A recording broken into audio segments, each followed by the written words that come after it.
नमस्कार, आप देख रहे हैं देवभूमि। मैं हूं आपके साथ कीर्ति बिंदल और बुलेटिन का आगाज बड़ी खबर के साथ करेंगे। प्रधानमंत्री नरेंद्र मोदी के मन की बात कार्यक्रम को सुनने के लिए देहरादून में गढ़ी कैंट क्षेत्र में कार्यक्रम का आयोजन किया गया, जिसमें मुख्यमंत्री पुष्कर सिंह धामी के साथ साथ बीजेपी के कई पदाधिकारी और स्थानीय लोगों ने भारी संख्या में शिरकत की। इस दौरान सीएम धामी ने मन की बात कार्यक्रम को ध्यानपूर्वक सुनते हुए वो नजर आए। आपको बता दें कि प्रधानमंत्री ने मन की बात कार्यक्रम में कहा कि 2022 में भारत दुनिया का 5वीं आर्थिक देश बना है। 2022 में स्पेस, ड्रोन और डिफेंस में परचम लहराया है। सन 2022 एक सर्वश्रेष्ठ भारत के सर्वश्रेष्ठ भाव से याद किया जाएगा।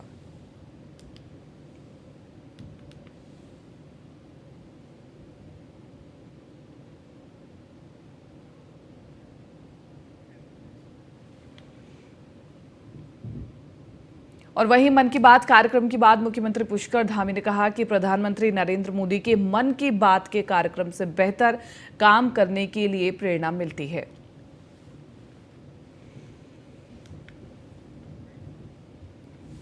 माननीय प्रधानमंत्री नरेंद्र मोदी जी का मन की बात का जो कार्यक्रम है वो हम सब लोगों को, पूरे देशवासियों को एक प्रेरणा देता है। और उस कार्यक्रम के माध्यम से प्रधानमंत्री मोदी जी पूरे देश के ऐसे प्रयास, ऐसे काम जो लोगों की नज़र में नहीं आते, उन सब को भी लोगों की नज़र में पूरे देश और दुनिया के अंदर ले जाने का काम होता है। इन प्रतिभाओं को भी और इन प्रयासों में लगे हुए लोगों को एक बहुत बड़ा प्रोत्साहन मिलता है। और प्रधानमंत्री मोदी जी ने जो काम प्रारंभ किए हैं 2014 में प्रधानमंत्री बनने के बाद, वह लगातार आगे बढ़ रहे हैं। पुष्कर सिंह धामी ने मुख्यमंत्री आवास में पूर्व प्रधानमंत्री भारत रत्न स्वर्गीय अटल बिहारी वाजपेयी जी की जयंती पर उनके चित्र पर श्रद्धा सुमन अर्पित कर श्रद्धांजलि दी। मुख्यमंत्री ने कहा कि स्वर्गीय श्री अटल बिहारी वाजपेयी कुशल प्रशासक, राजनीतिज्ञ और लोकप्रिय जननेता थे और वे एक ऐसे महान प्रवक्ता थे जिन्हें समाज के सभी लोग प्यार करते और आदर करते थे। वाजपेयी सर्वश्रेष्ठ वक्ताओं में भी शामिल हैं और उनके लिए राष्ट्रपति सर्वोपरि था। अटल जी ने उत्तराखंड राज्य के प्रणेता हैं और उन्होंने न केवल उत्तराखंड राज्य का निर्माण किया बल्कि इसके विकास के लिए आधार भी तैयार करा।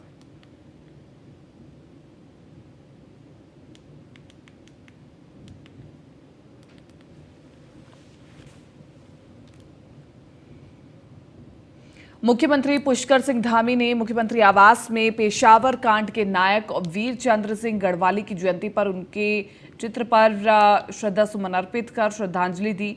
मुख्यमंत्री ने कहा कि वीर चंद्र सिंह गढ़वाली जी ने देश की आज़ादी के लिए आंदोलनरत निहत्थी जनता पर गोली चलाने के आदेश को न मानकर महान देशभक्ति और साहस का परिचय दिया था। उन्होंने कहा कि भारत की आज़ादी के लिए पेशावर कांड एक महत्वपूर्ण पड़ाव था। भारतीय स्वतंत्रता संग्राम के आंदोलन में ये घटना मील का पत्थर साबित हुई, जिसने भविष्य के लिए क्रांतिकारी आधार तैयार किया।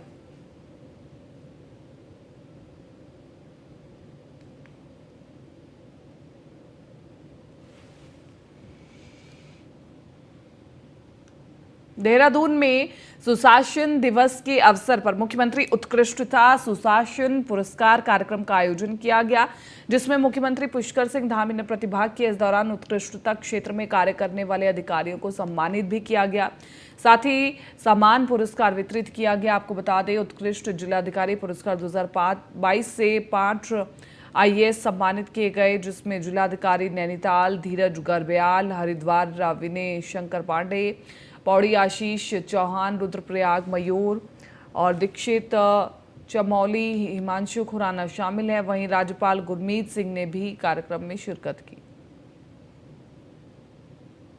देश के अंदर, दुनिया के अंदर एक सुशासन का मानक तैयार किया और आज के समय में जब बहुत कठिनाई काम करने में कहीं कहीं पर होती है, अलग अलग मत होते हैं, ऐसे मतों को मिलाकर भी सबका मत कैसे एक किया जाए, सबके लिए एक रास्ता कैसे निकाला जाए और 27 दलों की, 30 दलों की मिलकर सरकार चलाने का काम किसी ने किया था तो अटल बिहारी वाजपेयी जी ने किया था। इसलिए आज के दिवस को सुशासन दिवस के रूप में हम सब मनाते हैं। देहरादून में सुशासन दिवस के अवसर पर उत्तराखंड के राज्यपाल लेफ्टिनेंट जनरल गुरमीत सिंह ने राज्य के 5 जिला अधिकारियों को सम्मानित किया। आपको बताते चले कि उत्तराखंड सरकार ने पहली बार ये व्यवस्था लागू की है जिसमें उत्कृष्ट कार्य करने वाले जिला अधिकारियों को सम्मानित किया गया है, जिसमें हरिद्वार जिले से विनय शंकर पांडे, नैनीताल से धीरज गर्बियाल, पौड़ी से आशीष चौहान, रुद्रप्रयाग से मयूर दीक्षित और वो चमोली जिले से हिमांशु खुराना को पुरस्कार दिया गया। कार्यक्रम के दौरान राज्यपाल गुरमीत सिंह ने सभी जिलाधिकारियों की जमकर तारीफ की। राज्यपाल गुरमीत सिंह ने कहा कि अगर हमारे पास इस तरह के कर्मठ और जुझारू अधिकारी हैं तो निश्चित तौर पर भारत को विश्व शक्ति बनने में समय नहीं लगेगा और उत्तराखंड भी अग्रणी राज्यों के रूप में जल्द शुमार होगा।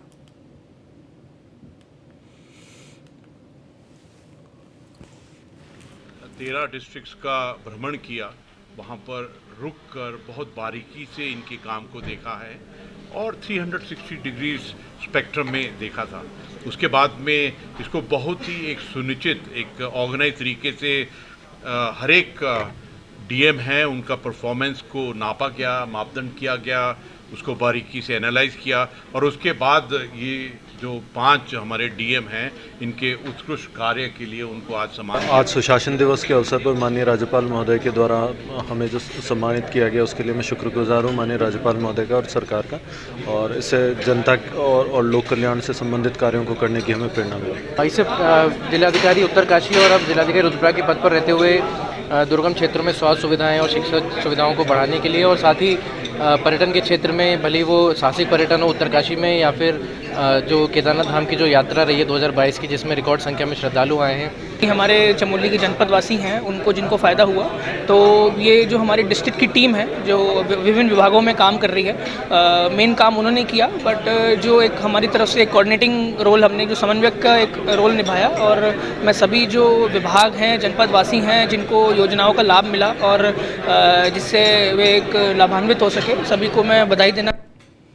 कालाढूंगी में भारत रत्न पूर्व प्रधानमंत्री अटल बिहारी वाजपेयी के जन्म दिवस को सरकार ने सुशासन दिवस के रूप में मनाए जाने के क्रम में बहुउद्देशीय शिविर का आयोजन किया।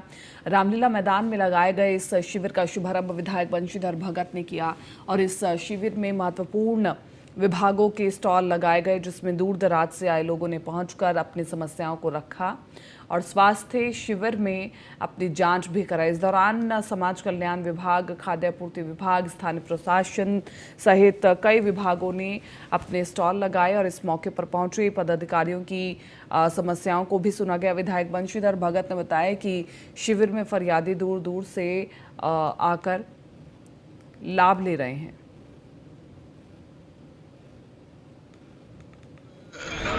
बहुउद्देशीय शिविर का आयोजन किया गया है। इसके उद्देश्य है कि आज भारत रत्न अटल बिहारी वाजपेयी जी का जन्मदिन है। उनके जन्मदिन पर जनता को कुछ सुविधा मिले, इसके लिए बहुउद्देशीय शिविर लगाए गए हैं। आज यहाँ कालाढूंगी में भी बहुत अच्छा बहुउद्देशीय शिविर है और सभी चीज़ की सुविधाएं यहाँ पर हैं, तो मैं समझता हूँ इसका लाभ जनता ले। और उसका देहरादून में पूर्व मुख्यमंत्री हरीश रावत ने ट्विटर पर पहाड़ की बेटी अंकिता भंडारी की दुर्भाग्यपूर्ण हत्याकांड को लेकर ट्वीट किया। हरीश रावत ने लिखा, इसमें जानबूझकर वीआईपी का नाम सार्वजनिक नहीं किया जा रहा और इसी मामले के विरोध में 26 और 27 दिसंबर को गांधी पार्क में प्रस्तावित धरने का पुरजोर समर्थन किया जाएगा। आपको बता दें कि सीएम धामी ने पूर्व सीएम हरीश रावत के बयान पर प्रतिक्रिया देते हुए कहा कि न्यायालय का जो फैसला है उनको लेकर हम आगे बढ़ रहे हैं, क्योंकि अंकिता भंडारी हत्याकांड पर हमारी तरफ से कोई भी लापरवाही नहीं बरती गई है और इसमें शामिल जो भी अपराधी है उन पर सख्त से सख्त कार्रवाई की जाएगी।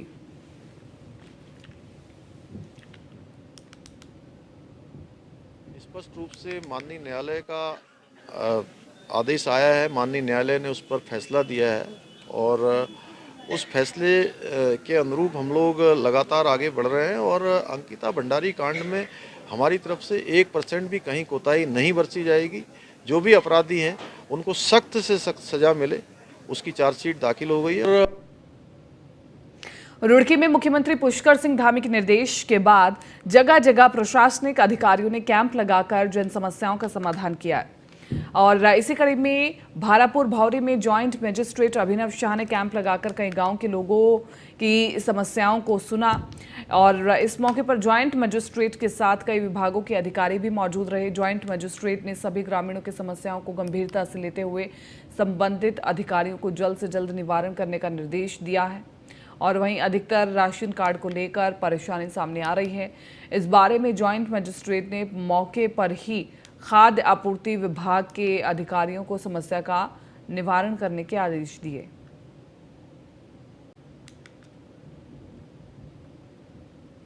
लगातार हम एक चौपाल लगा रहे हैं, जैसे मुख्यमंत्री की हमारे निर्देशन डीएम साहब के निर्देश है कि आप चौपाल लगाइए, तो हम उसी क्रम में हर मतलब ब्लॉक वाइज हम नया पंचायत लेवल पे लगा रहे हैं। तो आज हमने मकबूरपुर दीदाहोड़ी गांव में पंचायत चौपाल लगाया था और ये इसमें जो भी नया पंचायत भौरी थी उसकी सारी पंचायतों को हमने बोला था कि आप लोग यहाँ पे आए। हमने इसमें मुनादी भी कराई, सबको इन्फॉर्म करा था और मुझे बहुत खुशी हुई कि काफ़ी भारी मात्रा में लोग आए और उन्होंने अपनी समस्याएँ रखी। जो ज़्यादातर समस्या आई हैं आज राशन कार्ड को लेकर है, जिनके राशन कार्ड नहीं बन पा रहे।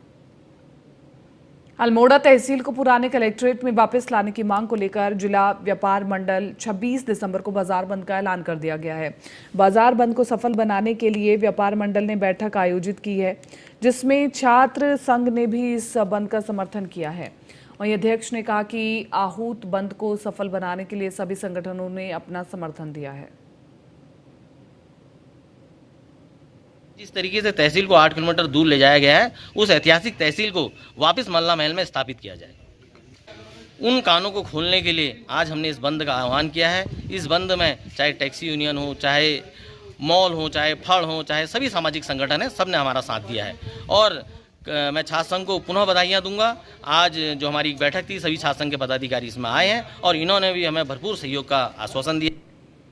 और देहरादून में देवढूम क्षेत्र में एक एनजीओ के नवनिर्मित भवन में सामूहिक धर्मांतरण किए जाने के मामले में पुलिस ने एसआई मशीनरी से जुड़े 7 लोगों के खिलाफ धार्मिक स्वतंत्रता अधिनियम का मामला दर्ज कराया है, जिसमें बाहर से आए धर्म विशेष के लोगों ने नेपाली मूल के तकरीबन कई लोगों सहित कुछ स्थानीय लोगों को आमंत्रित किया था। ग्रामीणों ने वहां पहुंचकर सामूहिक धर्मांतरण करने का आरोप भी लगाया। बड़ी संख्या में बीजेपी समेत हिंदू संगठनों ने भी जुलूस निकाला। धर्मांतरण के संबंध में जो थाने पे तहरीर आई थी, स्थानीय लोगों के द्वारा तहरीर दी गई थी, उसके संबंध में सुसंगत धाराओं में मुकदमा दर्ज कर लिया गया है। आगे तफ्तीश जारी है, साक्ष्य संकलन किए जा रहे हैं घटना के संबंध। लक्सर के ढोटकी धाना नामक गांव में सूरज कार्यक्रम योजना के अंतर्गत पंचायती राज विभाग के अपर सचिव के नेतृत्व में चौपाल आयोजित की गई। इस दौरान ग्रामीण क्षेत्रवासियों की मूलभूत और क्षेत्र संबंधित शिकायतों पर सुनवाई भी हुई। इस कार्यक्रम के दौरान पंचायती राज विभाग के अपर सचिव ओमकार सिंह के अलावा क्षेत्र के उप जिला मजिस्ट्रेट गोपाल राम बिनवाल सहित खंड विकास अधिकारी पवन सैनी, जिले के मुख्य कृषि अधिकारी विजय देवराड़ी, क्षेत्र के चिकित्सा अधीक्षक नलंदी अस्पताल, लोक निर्माण विभाग के ई ललित मोहन सिंह भी मौजूद रहे। आपको बता दें कि अपर सचिव ओमकार सिंह ने ग्रामीण वासियों को संबोधित करते हुए कहा कि तमाम ग्रामीण वासियों को स्वच्छता और साथ साथ साफ सफाई पर ध्यान देकर पर्यावरण के हित में वृक्षारोपण करना चाहिए।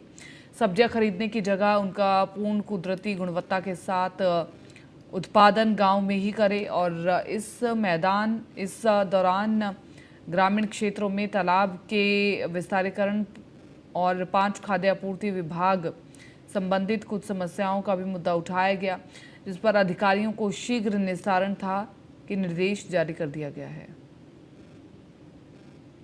हमारे भारत सरकार, राज्य सरकार, महात्मा गांधी जी, अटल जी, सबकी जो ग्राम स्वराज की अवधारणा का जो एक विचार था कि गांव में अधिकारी जाए, सरकार गांव जाए, लोगों की समस्याओं से रूबरू हो। मैं खुद गांव से हूं, इसलिए मैं इनकी समस्याओं को बहुत अच्छी तरह से जानता हूं और कई समस्याएं आपके द्वारा बताई गई, उन समस्याओं का समाधान। लक्सर स्थित Rai Bahadur sugar mill limited परिसर में स्थित 3 दिवसीय महान शहीद इतिहास दिवस का समापन हो गया। इस दौरान महान गुरुजनों सहित शिरोमणि और साहिबजादों के शहीदी दिवस पर लंगर का आयोजन किया गया। आपको बता दें, गुरुजन स्थान पर श्रद्धालुओं को जत्था अखंड कीर्तन में शिरकत करने के लिए नजर आए। ये लंगर का प्रोग्राम करते हैं, सबको एक बड़े अनुभव के अनुसार कहो या मन से जो ये अपना प्रोग्राम करते हैं गुरुद्वारे का, मैं इससे बहुत अभिभूत हूँ और इनको साधुवाद देता हूँ कि बड़े मन से और तन से इस प्रोग्राम को करते हैं।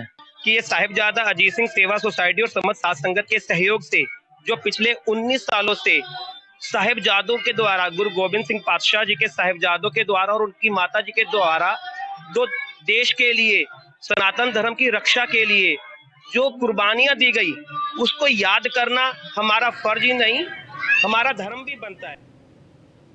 रुड़की टॉकीज के पास एक होटल के बाहर लड़कियों के बीच जमकर मारपीट हुई, जिसका वीडियो भी तेजी से वायरल हुआ। आपको बता दें कि वीडियो में एक लड़की दूसरी लड़की पर बुरी तरह से डंडे बरसा रही है। बताया जा रहा है कि अब 8-10 लड़कियां एक होटल से निकली थी, जहां लड़कियों में कहासुनी हो गई और सड़क पर पहुंचते ही मारपीट शुभारंभ हो गई। किसी ने इसकी वीडियो बना ली और इसको वायरल कर दिया।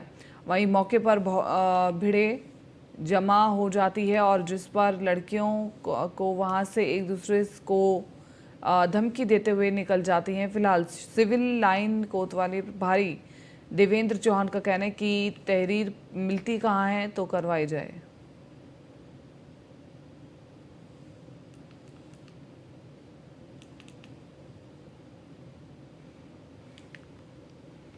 देहरादून में टाइगर रिजर्व में बिल्डिंग बनाने, पेड़ों का कटान करने और विभाग में करोड़ों रुपयों की हेराफेरी करने के आरोप में विजिलेंस ने लंबित आईएफएस किशन चंद को गिरफ्तार किया है। आपको बता दें कि विजिलेंस के निदेशक अमित कुमार सिन्हा का कहना है कि पुलिस कस्टडी रिमांड पर लेकर उनसे पूछताछ करेगी। गिरफ्तारी हुई है किशन चंद की और इसके बाद हम लोगों का ये प्रयास है कि इनका पुलिस कस्टडी रिमांड लेकर और भी क्या तथ्य आ रहे हैं इसमें, क्या अन्य की गिरफ्तारी की संभावना है या नहीं है, या किसी अन्य के विषय में जानकारी लेना कि उनका भी क्या रोल रहा है। और क्योंकि ये वृक्षों के पातन और अवैध निर्माण का पाखरो रेंज में उसके संबंध में है, तो इसलिए इस पर हम लोग अभी गहनता से विवेचना चल रही है। विवेचना के मध्य में अब तक 2 गिरफ्तारियां हुई हैं, इससे काफ़ी कुछ निकल के आया है। अभी आगे और देखते हैं, जब पुलिस कस्टडी रिमांड लेंगे तब उसके बाद।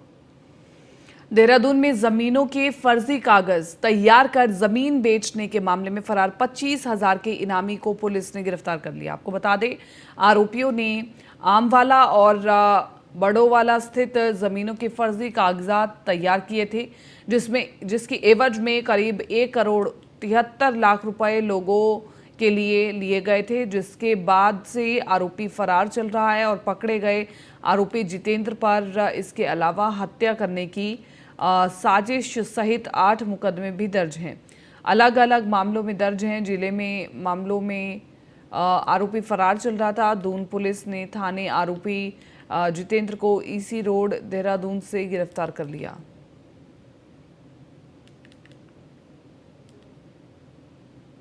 गैंग है जो कि सेबी द्वारा कब्जे में जो ज़मीन है उसके कूट रचित दस्तावेज़ बना रहे हैं और उनको बेच रहे हैं उस ज़मीन को, और कम से कम ये तकरीबन 1,73 की धोखाधड़ी इन अभियुक्त गणों द्वारा की गई है। तो इसमें कार्यवाही करते हुए 6 अभियुक्त ऑलरेडी पहले गिरफ्तार हमारी टीम कर चुकी है। ये आखिरी वांछित चल रहा था। 25,000 का इनाम इस पे घोषित था। इसकी 82 भी ले जा चुकी है, 83 भी हम ले चुके। जसपुर क्षेत्र में शुरुआती कोहरे ने जनजीवन को अस्त व्यस्त कर दिया है। बच्चों को भी स्कूल जाने में भी खतरा दिखाई दे रहा है। खासी दिक्कतों का सामना करना पड़ रहा है।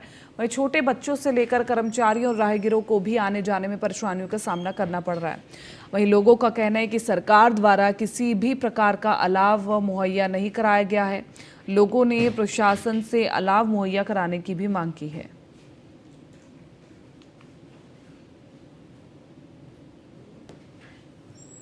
परेशानी तो इस टाइम ये जो शीतलहर चल रही है, पहाड़ों पर बर्फबारी जो थी अब वो शीतलहर के रूप में यहाँ मैदानी इलाकों में आने लगी है। और इससे जो है जनमानस पर प्रभाव पड़ा है। यहाँ ठंड बढ़ रही है, आज दिन ठंड बढ़ने में ही है। यहाँ प्रशासन द्वारा अलाव की कोई व्यवस्था नहीं की जा रही और राहगीर लोग आ रहे हैं दूर से, सुबह सुबह बच्चे भी स्कूल से जा रहे हैं। विजिबिलिटी बड़ी शून्य चल रही है जसपुर में भी, और यहाँ अलाव की कोई व्यवस्था नहीं की गई।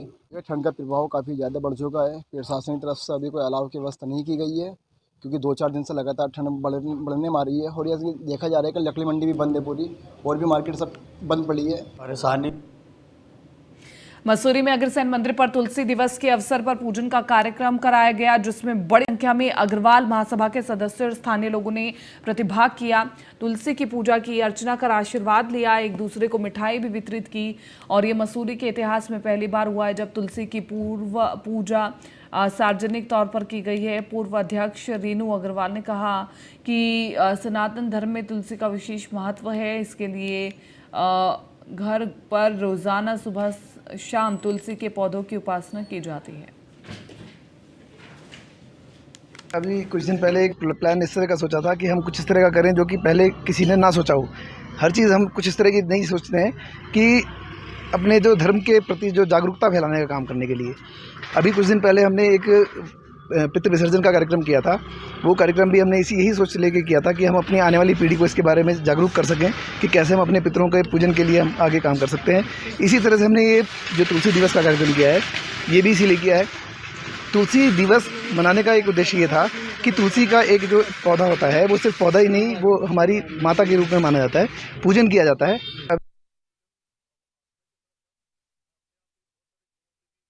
ऐसा पौधा है जिसको अगर घर घर में अगर स्थापित हो तो निश्चित तौर पे पर्यावरण पर भी एक अच्छा प्रभाव पड़ता है। साथ साथ इसके अंदर जो औषधीय गुण है उनको भी अगर हम लेकर चलें तो आयुर्वेद भी कहता है कि जो वर्तमान में जो माहौल चल रहा है, चाहे वो कोरोना का माहौल कहिए, चाहे इम्यूनिटी बढ़ाने का माहौल कहिए, उन सब के अंदर भी तुलसी का बहुत बड़ा महत्व है।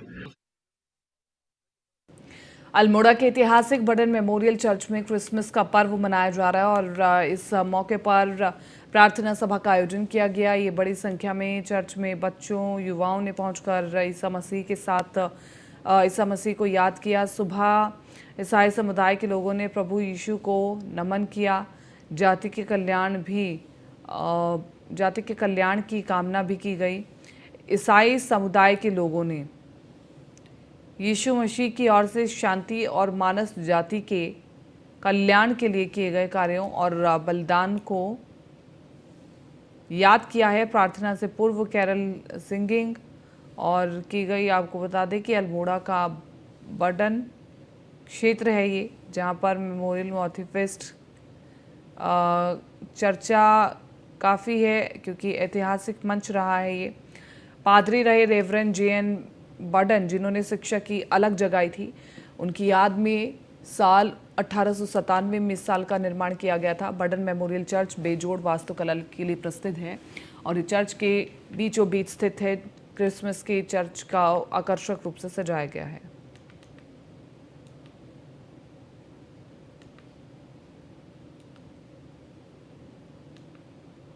क्रिसमस डे जो कि बड़े दिन का त्यौहार है, प्रभु यीशु ख्रिस्ट इस जहान में पैदा होते हैं एक कुंवारी के द्वारा, और उसकी पैदाइश में पूरी दुनिया आज क्रिसमस के इस पर्व पर सराबोर है और वो क्रिसमस को बड़े ही आनंद के साथ सेलिब्रेट कर रही है। ख़ास तौर पे ये एक ख़ास इंतज़ाम है जो कि खुदावंद के द्वारा इंसानी ज़िंदगी के लिए है, जो कि एक उद्धार के काम के लिए यीशु ख्रिस्ट को इस जहान में भेजा जाता है। क्रिसमस डे जो कि बड़े दिन का। फिलहाल इस बुलेटिन में मेरे साथ इतना ही। दीजिए इजाज़त। नमस्कार।